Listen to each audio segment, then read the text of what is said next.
How to fix Shopee banned device. Here's what you want to do. Once you load up the Shopee website or app, it's going to take you to the login page. But assuming that your device is banned, you will need to click on the question mark in the top right corner.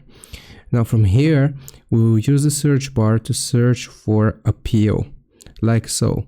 And you will see my account. Why is my account being limited? You want to click on the second article.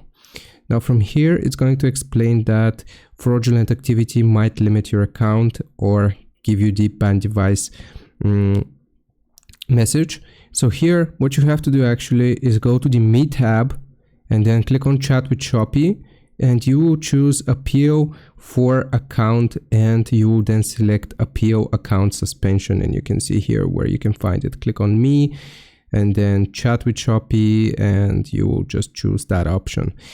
If you need to provide any information such as documents, they will ask you for it, and if they validate your appeal, then your device will no longer be banned on Shopee.